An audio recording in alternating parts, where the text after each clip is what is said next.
The stock market is, like I said, playground for the rich. The rich keep getting richer in the stock market. It is a means to basically take money from relatively less empowered people and give more to the more empowered people.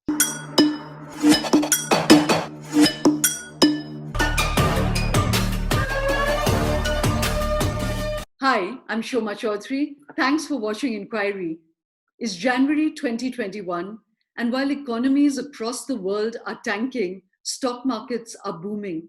COVID-19 was supposed to be the great equalizer, but Oxfam has just published a report which says that India's billionaires increased their wealth by 35% over the last year.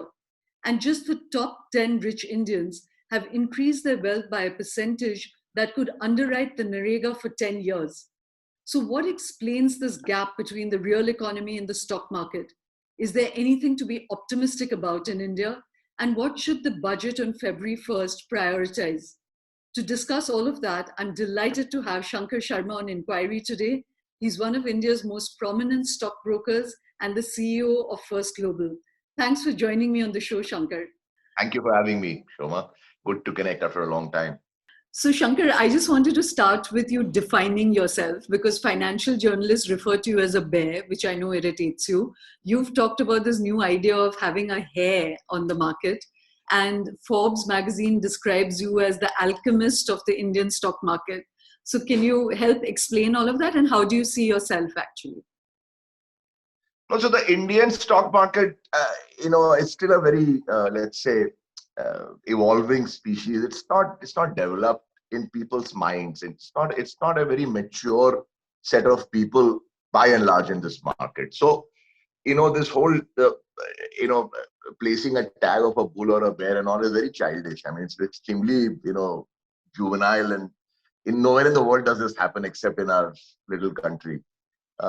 Because investing is not a game of having fixed notions in the first place.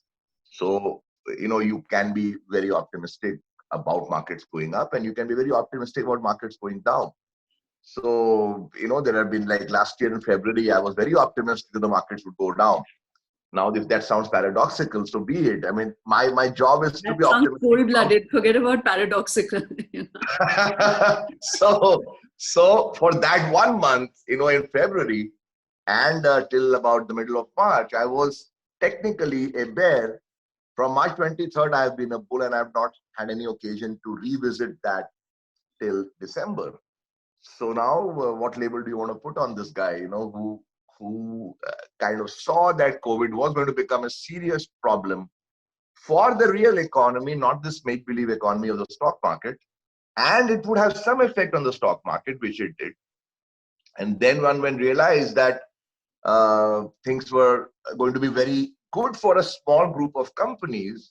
That hat of being bearish went off, and the hat of being bull came back. So these labels don't mean anything. We can be actually even the scope of a same day. Okay, forget a month. We can be wearing both the hats. Right. So these are very important points you've made, Shankar, and I want to explore just the whole phenomenon of the Indian market, and also this point you made about there being such a gap between the real economy and the market. But before that, there has been, the Sensex is touching 50,000. There's like a lot of optimism. Other investors like Rakesh Jhunjhunwala saying India is going to hit double-digit growth, although, of course, there's a 7% contraction now. And there's this huge kind of euphoria around the market. But you yourself keep reminding people that India is only 2.5% of the global market, and that India is not performing as well as other countries. So can you give your analysis of how you see the Indian market? So, I think India is a very cute country. Particularly the stock market and the business part of it. We don't read foreign news, okay? We have no interest in what goes on in the rest of the world. Only actually one country matters, which is US, and China matters because it's starting to take on some Indian territory as far as my information goes. Other than that, Indians are not interested, okay? So we are interested in what happens in Taiwan, what happens in South Korea, what happens in Japan, what happens in continental Europe, even the UK. UK is a little bit of a colonial thing, but even so. So the data is what my job is. I'm not a politician or a cheerleader for any political party, okay? So several of my colleagues are, but I am not, okay? And that's not to say that it's only today. But even in the UPA 1 era, when India had its best ever 4 or 5 years of stock market performance, which I don't think is going to get repeated in a hurry. Even then, I used to remind people that, guys, hey, everybody in our neck of woods is having a similar kind of growth and similar kind of stock market returns. And even then, I used to be called anti-national. And even now, now I'm called anti-national. That, why do you keep bringing the world into this? This is our little bull market. And I keep telling, no, it's not. I'm sorry. Because India's performance in the last several years has been significantly below par, starting from 2050. And this is again data, this is not opinion. Okay. So the data is very clear. 2015, 16, 17. All these 3 years, India didn't figure in the top 10 performing markets in the world. 18 was one exception in which India was number 5. 19, India was right at the bottom of the pack, being beaten in, I'm talking stock market performance here. Yeah. Okay. By, it was beaten by in 2019, it was beaten by Russia, which delivered 48%, Brazil, which was 38%, China, which was in the mid 30s, US, which was in the low 30s, even lowly markets like continental Europe, so Spain, Portugal, all these, India doesn't consider them to be any worthy competition. All of them, Italy, they all delivered 25, 28% returns. India delivered a princely 9%. It was right at the bottom of the pack. So come 2020, and that's what you're referring to, that, like, the huge euphoria and this and that. Now, here's the sobering data. India is number 21 in terms of stock market returns in 2020. Out of 45 countries. Out of 45 countries, right? Number 21. So Vietnam was first with 80%. South Korea was second with about 45. Even Japan, which again, India doesn't even, half the Indians don't know where to find it on the map of the world, delivered 25%. Taiwan was, I think, about 35%. China was about some 40%. I mean, these are your peer group, okay? So, I mean, to say that India is enjoying some little personal bull market, I mean, that is utter nonsense. I mean, the fact of the matter is that India had a tepid year 6 years in a row, 2020. If that changes in 2021, hey, things can change. But Right. I'm just talking the data till December 31st. It's been extremely middle of the road. So, Shankar, as you said, that itself is sobering, just in that little sliver of the world, which is what the stock market encapsulates. But, can you help us understand in any case, whether it's returning 12% or 80%, just this euphoria in the stock markets across the world? What is explaining that, in a year like COVID? See, that's a valid question. What explains the euphoria in this world is nothing, like I said, personal to India's little euphoria. 2020 defied all common logic, wisdom that the stock market should reflect the economy. Okay. But I mean, that equation broke down a long time back. I mean, anybody who believes that is still so 1990s yet. I mean, so it is in this new world, what matters is very simply the cost of money. Okay. When the cost of money gets down to the kind of levels we have seen globally, which is between 0 and 1%, then it is very simply an arithmetical equation to see that if you can buy stuff at 1%, what should you buy? So you can buy risky assets like stocks. You can buy risky assets like gold. Gold is not a linear upway. And if you see, that's exactly what has done well in 2020. So gold did very well in 2020. Stocks did very well in 2020.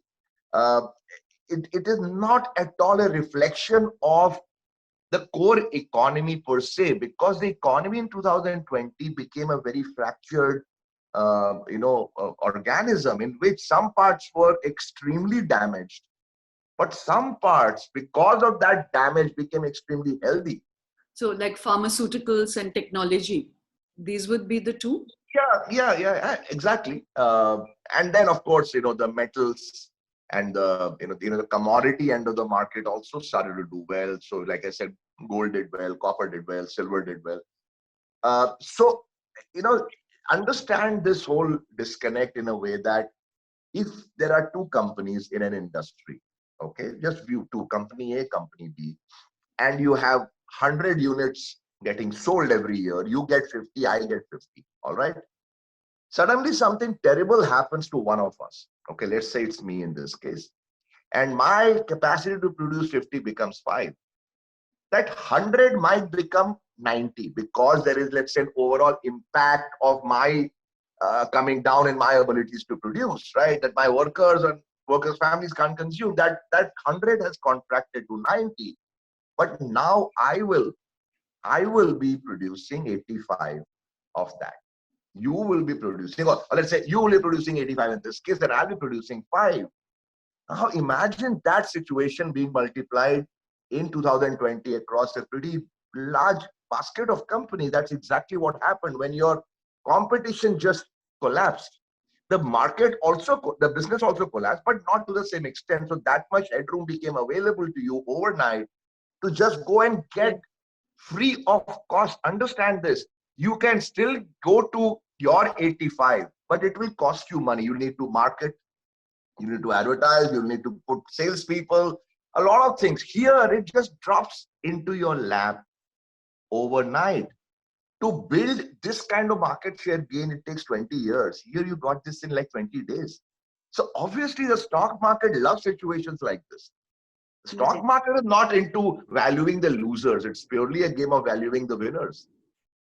And that's exactly what it has done across the world. In India, exactly the same thing happened. So Reliance, obviously did very well because, it won at the expense of a lot of smaller competitors, in particular Vodafone. And this same story got repeated elsewhere in this world. Right. So, Shankar, for someone who's not flying this stock market boom, they are, I think it should worry anybody, regardless of whether you're feasting on the stock market. And I'm going to come back to ask you for your analysis of the Indian economy and the budget. But before that, this phenomenon that you're talking about, Shankar, just now the Oxfam has, put in a report which opened the Davos World Economic Forum, which said that during this time, in this COVID year, the wealthy of the world have increased their wealth by 35%, increased their wealth. And so the top 10 billionaires of the world have added 500 billion to their wealth pie. In India, the top 100 have added 12 trillion, increased their wealth by 12 trillion. The top 11 billionaires in India, have increased their wealth to an amount where just the increase in their wealth could underwrite the Narega budget for 10 years or India's health budget for 10 years. These are shocking figures. At a time when, Mr. Ambani was making 90 crore an hour, 170,000 Indians were losing their jobs by the hour. We've had 220 million people lose their jobs, So can you help us understand what is I get what you just explained about, some people getting consolidation of wealth and opportunity, but how can there be such a gigantic separation between what is happening in the real economy and what stock markets are doing? And do you see this being harmful in any way? In 2008, this phenomenon led to the rise of right-wing politics across the world. How do you, as an analyst, forget how much money you're making, as an analyst, are you worried about this phenomenon? More than worried, it bothers me. Let's just say, we can worry about many things, but things end up bothering. Some things end up bothering you, and this bothers me a lot because, and particularly for a country like India, where even at the best of times there are, God knows, 5 crores, 10 crore people out on the streets looking for a job. In a year like 2020, you've had, and in India anyway, data is all up in the air. We don't even know what's the correct data, but you can assume that this 20 crore number could be even higher by 50%, and you could still be underestimating the impact. It bothers me that we guys, all of us, engage in a capitalistic pursuit for the rich called the stock market. We just sit and in our little bubbles, raise a toast to 50,000, and I did that too. But the reality is that this damage is in some ways very structural. Some parts may not even recover at all, because it's not a given that if you're seriously injured, you will come back to perfect health. It doesn't quite happen like that all the time, right? We hope we will, but it may not happen. So the kind of damage that has happened to the real economy, to real livelihoods, to small businesses, and they have no, they were like two months income away from going bust anyway. Most people, maybe 3. Here you had 8 months. Now that should bother any right thinking person. I mean, the stock market is a little, like I said, playground for the rich. The rich keep getting richer in the stock market. It is a means to basically take money from relatively less empowered people and give more to the more empowered people. So that widens the gap. It doesn't equalize the gap.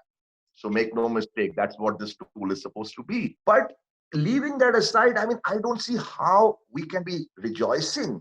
I mean, I don't see in any business paper any concern at all. I mean, everything is about, how the economy will recover and this will recover and market recovering, but there's no talk about the, let's say, you can almost like collateral damage to this whole thing in 2020.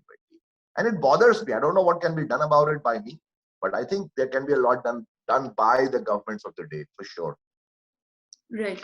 So, I mean, it's good to hear you speak that, Shankar, and that's why I was asking you for the moment. I'm going to come back to the stock market and, what's creating the euphoria and stuff. But just to, as an analyst now, that, when you're looking at say the budget, for instance, all the recommendations that one is seeing, and, typically there's so much anger now about farmers protecting, Surjit Bhalla, who's the Indian representative of India in the IMF, he's been speaking of them as rich farmers, the top 2% earners in this country, because 20,000 of them earn 15 lakh a year and 2 lakh of them earn 7 lakh a year. That places them in the top 2% of the country, and so they're referred to as rich farmers in the media. There's so much anger about the fact that, their earnings are tax-free. But what I've been seeing across the board, the advice to the finance minister is that don't raise taxes, don't create a wealth tax, and keep spending, and this will revive the economy. So speaking as an analyst for the moment, Shankar, is that your advice as well for what the budget should do in 2021? I mean, I think the budget, and this is not just about this time and this government. I never wasted my time looking at Indian budgets because it's just a fairy tale. So, as an adult, I don't think it's worth my while to analyze fairy tales. So in a fairy tale, you have escalating revenue and decreasing expenditure, and you have therefore a very nice looking, fiscal deficit situation. In reality, we always know that what is projected and what comes out is vastly different. So this time around, there is talk of a, super rich tax and, stuff like that. I don't know what that will yield, but I think even just the optics of it will be helpful for the government, because again, this government has been, for right or wrong reasons, been bracketed as favoring the extra rich, super rich. I think that will be a means to equalize the perception. I don't think from a revenue perspective, it will make much of a difference, because even last year they had raised the taxes, for incomes of 5 crores and above to the mid 40s. And a lot of people escaped the nets by moving global. They went abroad. So, if from an optical perspective, they will need to do that. I think they will do that. From a purely, let's say, long-term implication for a country, I think if you keep taxing the rich and they keep leaving the shores, I think that's not good for India, for sure. Because ultimately, let's face it, they will be the guys creating the jobs. Whatever little jobs are going to be going around, it will get created by the wealthy people adding more and more capacity. If you just keep, making them go away, I think that's a larger problem. That's one. Second, I don't think the government, has the capital and the balance sheet to be able to spend a lot. Okay. I think that's been, and that was the case even prior to COVID. So here, it's important to back up a bit and see where India's growth trajectory was prior to COVID. And it was already a vastly declining, trajectory, if you can even call it growth. I mean, in the quarter, which was 2019 December, okay, just the quarter preceding the COVID, I think the GDP number came in at like 4%. And that was from a number of maybe twice that number 4 5 years back. So it was already a very, very steep decline that we were witnessing in economic growth. COVID just came at absolutely the wrong time, but it was not as if that was the sole reason for where we find ourselves. It was already a very, very poor economic situation. And to come out of that, India, the Indian government, at least even to as a palliative, announced a corporate tax cut, if you recall, sometime in August of Yeah. 2019, when it slashed the top tax rates down to in the mid 20s, and then 15% if you're setting up a new unit and all that, and that pumped up the stock market. Okay, but even when it was announced, anybody who was sensible and arithmetically driven would say that this is not going to help revive economic growth, because that's really what we want to get revived. Yeah. Reviving the stock market let's just say it is a very short-term objective. Okay, but a corporate tax cut is going to do only that. It doesn't mean that companies who are benefiting will necessarily go out and Plow it and back. enrich the rest of the country. So it did not happen. So the fact of the matter is that it pumped up the stock market. It did nothing to the real economy. So today our ability to reignite growth as a nation is far more constrained than even back in 2019. So I think let's just be optimistic. That's all I can say. So, Shankar, then what is driving this optimism? Of course, you've explained this disconnect between the stock market and the real economy. But even in the real economy, there's so many who are projecting like a double-digit growth for India. And what I'm not able to understand is that at the same time that we're hearing about extreme job loss, you can see anecdotally at least that people are really suffering. And we saw with the migrant exodus that almost 94% of India, and again that data can change, take it as 80% of India live, like you said, 1 month away or 1 week away from destitution. And yet the rural economy is doing well. Mr. Pawan Munjal has been betting on that. He's doing well. Rakesh Jhunjhunwala has spoken about the rural economy doing well. So is it like, and there doesn't seem to be active distress on the streets, So are we not measuring distress, or is there something happening whereby people are being taken care of? So the rural economy is doing well. So make no mistake about it. And remember one more thing, that the brunt of any economic disaster usually falls on the urban part of the economy. Okay, because the urban economy is more exposed to let's say the wheels of the economy. Back in 2008, it was an identical situation wherein all of us in Bombay and Delhi and Bangalore were wearing sackcloth and ashes, while I went out to rural India. Okay, back then I made a tour of a few villages in the heartland of India, and I found a very different picture, because the government had pushed money into their hands through NREGA and through other programs which raised the MSP, and therefore, relatively speaking, at least the rural economy did quite well in 2008 and the early part of 2009, which is almost the same as what has happened in 2020. Because for a rural economy to get reignited, reinflated, it doesn't take much. Those people going from a relatively lower income base to even 30-40% is not in rupee terms a big amount of money, but it makes them go out and spend. You see, the propensity to spend is very high for people who are marginal in income. They get some extra boost, and this government has done reasonably okay for the rural economy in the last couple of years. So make no mistake, I completely agree with Mr. Munjal when he says the rural economy is good. I mean, we know the data, we know tractor sales, we know sales of products which are consumed by rural India. That's fine. I completely agree with that. It is more the urban and the urban poor who have been really, really hit by this whole thing. And that's the worrisome part. But the rural India will, by and large, it's okay. I mean, I'm not too fussed about that.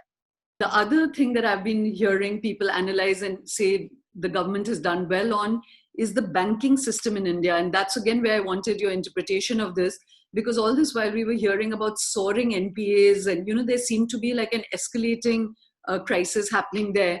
But I've heard other analysts say that the banking sector actually has been quite rationalized. Public sector banks are going to do quite well, and that the government's sort of raft of reforms is actually setting Indian economy, the real economy, on a growth path. Would you largely concur with this Do we have a choice? in terms of being branded an anti-nationalist or in real terms? Look, in a lot of senses today, the opinions you hear are not very honest opinions, okay, for a variety of reasons. I think, the economy will recover because it has to recover from a minus 10% contraction. I mean, you cannot further contract. And in fact, back into March 2020, I think I tweeted that we always wanted a 7-8% growing economy, and now we are going to get it. Because you're going to contract 10% or 15%. So hey, next year we are going to get 7-8% growth, and so we're all going to be fat and rich, come 2021. So what we're talking about, 7-8%, yeah, of course we are going to get it, because from 100 you went to 90, from 90 you go to 97 or 98, you might even go to 100, which will mean like a 10% growth or 11% growth. We will get that, without any doubt. But the real problem is, and let's not mince any words, the real problem is that for the last 15 years, 18 years, India and China were hyphenated as the two growing sort of, emerging superpowers. That hyphenation has stopped. You can yourself see. India and China are no longer hyphenated. That's what bothers me as an Indian. We can live in our little cocoon. We can stop reading global newspapers. We need not follow anything that is happening in any other part of the world. But you cannot get away from the reality that today, in the last 5 or 6 years, India has been forgotten relative to China as a growth economy, as an economy that promises great things for people coming here, which wasn't the case prior to that. And that's what really bothers me in terms of technological edge, in terms of consumption edge, in terms of growth rates. We are not on the map anymore. We should be worrying about that. And if I am the finance minister, the prime minister, I would definitely want to fix that rather than fix a perceptional problem, because that's okay. That's easy in today's world, right? You can fix the perceptions. Let's fix the reality also for a change. My last question to you is going to be that if you're the finance minister, what would you do? But before that, Shankar, you were speaking of India in the context of other emerging markets. And there's so much of discussion again about how emerging markets are going to do really well. The dollar is falling in America. But when you were saying that Vietnam is returning 80%, or all the other countries that you said, 30% returns, what are other countries doing right, which India is not doing? Oh, it's very simple, straightforward. That's easy.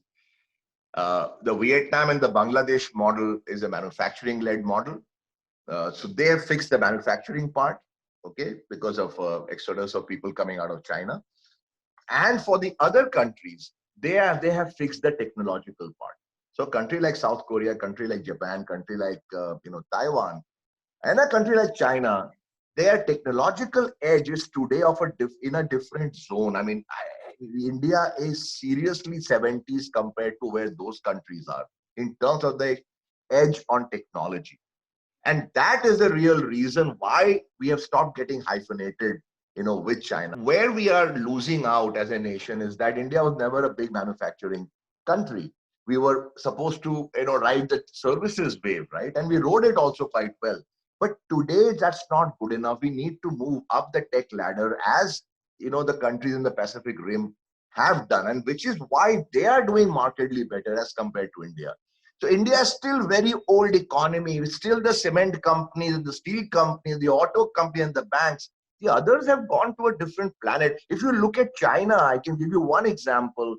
There are dozens of companies with market caps of 25, 50, 75, 80 billion dollars. Here we have one Reliance, which is around 200.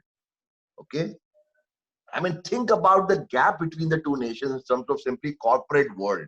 So unless India fixes the manufacturing part, which will then make you rival Bangladesh and Vietnam, and the tech part, which will then make you rival, a Taiwan or a South Korea, we are falling in the middle of two legs of a stool. That's the real issue here. So, Shankar, again, because, like you said, you are more honest than many others, I want to pose this question to you that is one comparing apples and oranges when one speaks of this? Because the reality today in 2021 is that even manufacturing, when you boost manufacturing, it's not creating jobs because it's so mechanized and technological, and actually it ends up consolidating wealth even more. Of course, ancillary industries and all that happen. And all these other countries that you're talking about don't have the particular problem India has, which is of a gigantic population, one fourth the landmass of America, four times the population. And that manufacturing boom which China rode has kind of saturated itself. So whatever it is, we have 600 million people in agriculture. Do you think we need to set a different economic path for ourselves to prosperity than trying to chase a horse that is not running the same way as it was earlier? So that's for the policymakers to figure out. There are basically two horses in this world. One is a manufacturing horse, the other is a technology horse. And we simply cannot say that we want to chase another horse. So if we find another horse, by all means, chase it. But to the best of my knowledge, you can choose either or you can choose both. So China has chosen both. Okay, so China is a great manufacturing power and a great technological power. America is a great tech power, not much manufacturing. Taiwan is again both. South Korea is again both. Bangladesh, Vietnam are manufacturing. It's up to us. This is where let's say the Venn diagram is this. Now you can choose whether, you can do manufacturing, you could do tech. In my view, a big scale manufacturing thing for India is difficult. Okay, it's not going to be easy. I think the tech part is where we need to focus on. In all fairness, there has been movement. Let's also give credit where it is due, that some part of mobile manufacturing is moving to India and all that, and it will take time. So all these things for a large country like India will take time. I do believe the government understands this well enough that we need to move up the tech ladder. And I'm optimistic that they will, with the slew of policy measures, like the latest measures that they announced a few months back on the production linked incentives, the tax cuts for new manufacturing units, all those things are very, very good things for sure. And they will bear fruit, except that we need them to bear fruit very quickly. So, just in the kind of wrapping up, that what happened in 2008, when you said that the world was flooded with money, but actually just went to the very, very rich. And in fact, a lot of the resentment on the ground, even in America, came out of the monetary policies of 2008. Yes. We are in a way seeing that again. The Federal Bank, the Bank of England, big institutions have flooded the world with money, which is also probably why the stock market is doing so well.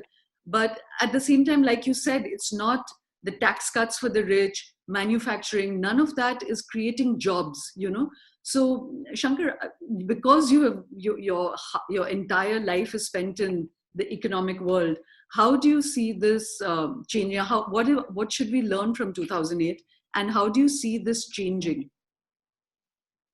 I just think I'm quite, in that sense, quite, I can't say I'm not, let's just say I'm not very optimistic of the world returning to a situation wherein, it becomes a more equal world. I just think this is a runaway train in which, the winners will keep getting bigger and bigger shares of the economic spoils. And the losers will just keep getting forgotten. I mean, it's unfortunate, but that's the way this is. And it's not just India, it's happening everywhere in the world. Because of tech shifts. I mean, I was talking to a German the other day, and he said, I fear for the future of Germany because 1 out of every 5 workers is employed in the auto sector. And this auto sector in Germany is internal combustion engines, which we all know in 10, 20 years will not exist. So what happens to all these workers? We have built our lives around big scale manufacturing, and that's now going to be forgotten. So imagine a country like Germany are struggling. So we are, in a different planet in terms of our problems. Right. So we have a problem on our hands for sure.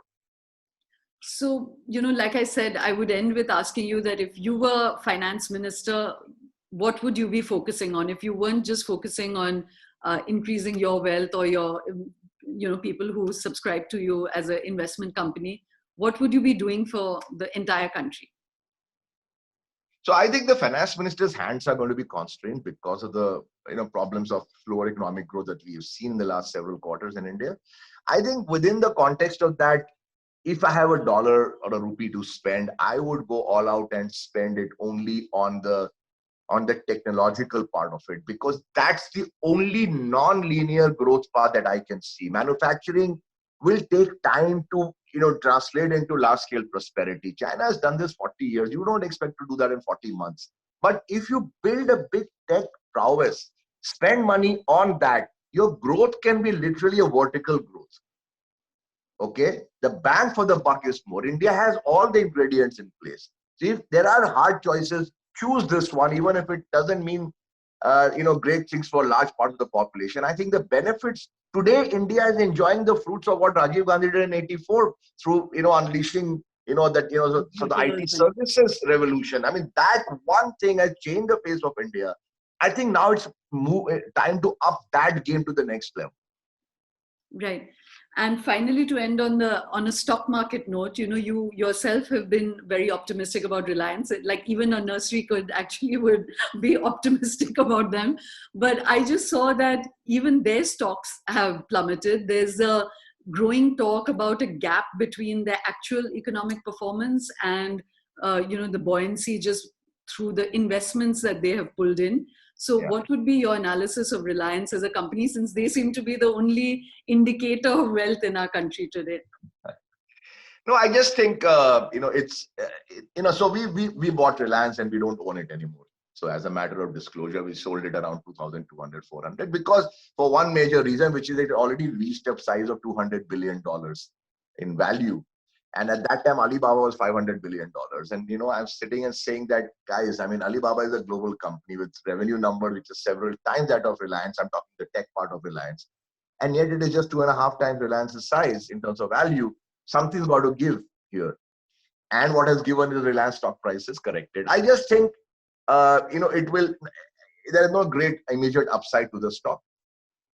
All the plans will fructify, but it will take time to network the Kirana stores and make India into a very different kind of thing. I think for now, one is better off, on several other companies and sectors than Reliance. But that's not to say, I mean, I have great respect for Mr. Mukesh Ambani as an entrepreneur. I mean, if anybody can bring a rabbit out of a hat, I mean, only he can. But so which are the other companies that you're betting on at this moment? So there is a slew of, sort of companies in India like India Mart or Info Edge, which is Naukri.com. I mean, all these are the newer tech sort of companies. It's not to say that we don't like the Bajaj Autos or the Tata Motors and all that. We like them, we own them, but you need to kind of find newer plays. And these are the new generation of Indian tech companies which have gotten good listings. So we are quite optimistic on these businesses, the asset light, newer economy businesses in India. And I hope, and I do hope that a lot of the startups like the Zomatos and the others that have gotten multi-billion dollar fundings and valuation, they list in India. If you were to do that, you will unleash another wave of growth, because India is a natural market. They're best known in India. If we should not lose these companies to the US markets, Right. Government should make every attempt and every incentive to make sure all these startups list in India. Great.